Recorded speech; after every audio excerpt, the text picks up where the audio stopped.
Et coucou.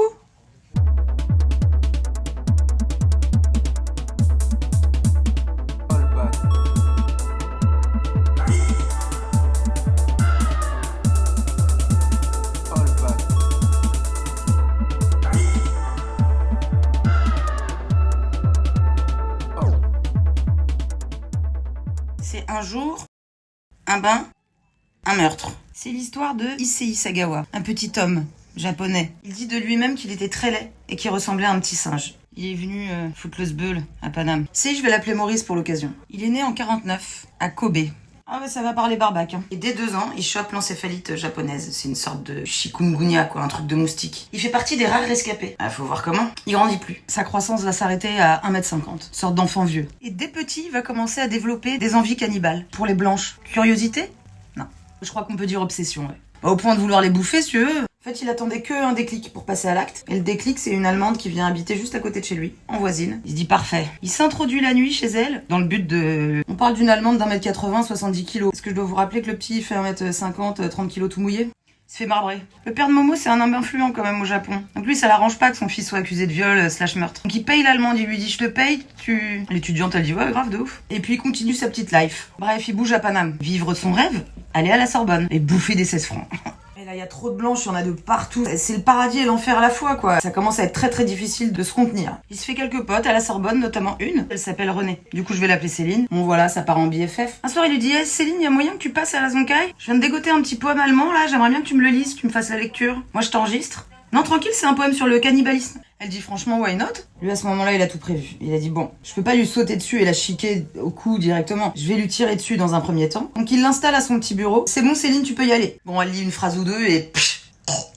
Et là, il lui saute sur le huc. Il fout un coup de couteau dedans. Puis là, ça se passe pas comme prévu. D'abord, il y a ça de couche de gras, en fait. Il force avec le couteau. Plus il coupe, plus c'est du gras. Donc il dit, ah, nix, j'y vais à main nue. Il se fout un bout de tartare dans la bouche. Et là, c'est le kiff. Il dit franchement, ça faisait des mois que je bloquais sur son huc et je me disais, le premier truc que je vais faire quand je vais la buter, c'est je vais grailler son huc. Enfin, je vais violer son cadavre d'abord, mais après je vais manger ses fesses. Sans oublier de lui glisser à l'oreille un je t'aime dans un français impeccable. T'as dit je t'aime à son cadavre. Voilà. Pendant 2-3 jours comme ça, il va continuer de la boulotter. Il prélève quand même 7 kilos de barbac sur l'ensemble. Ça part en Top Chef. Cru, cuit, snacké, en carpaccio, a cappella, en agneau de 7 heures. À ce qui paraît, il lui aurait bouffé le nez, les lèvres, la langue, les bras, les épaules, les cuisses, très important, c'est sa partie préférée, la techa et le trou de balle. Donc une fois qu'il a fait sa petite tambouille, une fois qu'il a fait son petit tri, il fout tous les restes dans 2 valises, direction le bois de Boulogne. Il chope un taxi en bas, le taxi le dépose au bois, de là il sort de la caisse, il voit un caddie, parfait. Il fout les valoches dans le caddie, et là il se met à barouder dans le bois. Quand tout à coup il perd le contrôle du caddie, bah faut pas oublier que le caddie fait sa taille quand même, et qu'il y a 2 valoches remplies de Céline dedans, donc bref, il dévale une pente, s'éclate contre un arbre devant un couple. Sauf que les 2 valises en s'éclatant contre l'arbre, il y en a une qui s'ouvre un peu, tu vois, il y a du sang qui coule. Le couple il dit bah, le petit il est en camouflage? Non, à moi. Ils ouvrent la valise, évidemment 36-15 keufs, tout le monde débarque. Il lance un appel à témoins, ça mord direct. C'est le chauffeur de taxi, il dit bah ouais les gars, je vois exactement de qui vous parlez, je vous emmène. Ah, si tu veux un petit bonhomme japonais avec une coupe de cheveux approximative qui transporte 2 valises en direction du bois de Boulogne. Moi le premier truc qu'il dit au keuf, c'est franchement les gars ça tient un congèle.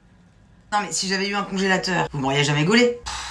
Ou non. Au moment de la perquise, bah évidemment, il retrouve une quantité de sang inconsidérable dans tout l'appart. Le fusil, la douille, les photos, le dictaphone. Donc accessoirement, l'enregistrement du meurtre, de A à Z. Et 7 kilos de Céline dans le fridge. Ah oui, il retrouve un Charlie Hebdo aussi. En couverture, c'est un cuisinier qui apparemment aurait découpé les fesses d'une meuf pour les manger après. Ah bah on est dans le thème. Après ça, on le place en prison pendant 1 an, dans l'attente du procès. Et le jour J, bah il le juge pas, quoi. Enfin, irresponsabilité pénale, quoi. Son avocat, il a le culot de dire il aurait été irresponsable de juger cet homme. C'est la différence entre un pays démocratique et une dictature. C'est quand même un gros raccourci de fils de pute. En même temps, c'est son avocat. Hein. Après, pour tous ceux qui pensent que effectivement bouffer de la chair humaine fait de toi un fou, alors oui, mais moi je crois pas. Enfin, je suis pour que ces personnes aillent voir un psy, de manière à ne pas passer à l'acte. Une fois que t'es passé à l'acte, pour moi, c'est poubelle. Hein. Il est décrit par les médias comme un anthropophage. Non. Chez moi, on appelle ça un fils de pute dans le verre de vie, de bouffeur d'humaine, alors qu'on lui a rien demandé. C'est ça qu'il est. Et de violeur de cadavres. Tout le monde dit ouais, cannibale, cannibale. Mais nécrophile, les gars. Bon, on va faire un tu préfères. Couteau sous la gorge, tu préfères manger de la chair humaine ou violer un cadavre? Bah manger de la chair humaine. Non? D'ailleurs, à la fin du reportage, il y a un psychiatre qui dit un bébé tête/mange les boobs de sa mère pour survivre. Il n'y a donc rien de ouf à vouloir bouffer un truc que t'aimes. Ça se tient. que de baiser un cadavre. Je suis désolée, ça dans rien, nulle part, à aucun moment, jamais. Et pour ça, je veux bien admettre qu'il est un peu cray-cray. Après, les fantasmes érotiques, ça c'est encore autre chose. Et les gens, ils mangent du caca quand même. Ça les fait... Bref. Il fait donc 1 an de HP en France. Et là, on le renvoie au Japon. Rapport qu'on a déjà assez de dingos quand même chez nous pour s'en rajouter. Il rejoint sa famille. Alors, je vous ai manqué? Sa famille dit, bah, pas tant, si tu veux. Son frère lui dit, bah, moi, depuis, je fais des crises d'asthme. Papa, il a plus de boulot. Et maman, elle a fait une TS. Puis au Japon aussi, quoi. Il va faire ses petits 1 an de HP. Et puis, c'est la liberté, quoi. Et c'est là où je me dis, c'est qui le plus ouf? C'est Momo ou c'est les autres? Je m'explique. Après c'est 1 an de HP, il écrit un bouquin sur son truc, sur son meurtre. Les Japonais sont fans. De là, il en écrit 19. Il va aussi faire des pubs pour Charal. Ouais. Il va être consultant chez les keufs pour une affaire de pédophilie / cannibale / nécrophile. Voilà, ça job.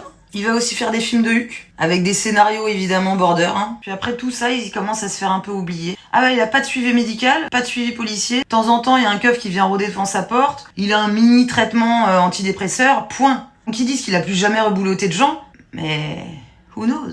Si bien qu'un jour, on le laisse aller en Islande avec 2 putes occidentales, comme ça, se faire un petit voyage. Dans le reportage, il est là, il nous montre les photos et tout, ça a l'air stylé, tu vois. Sauf qu'à la fin, le gars, il lui dit c'est comment, vous les avez grignotés ou... Il dit non. Sérieux? Sauf qu'on n'a aucune preuve, on n'a aucun moyen de prouver qu'elles sont vivantes. 3 petits points, quoi. Puis dans son dernier rendez-vous chez le psy, il dit ah oui, j'ai toujours envie de bouffer des meufs, ouais.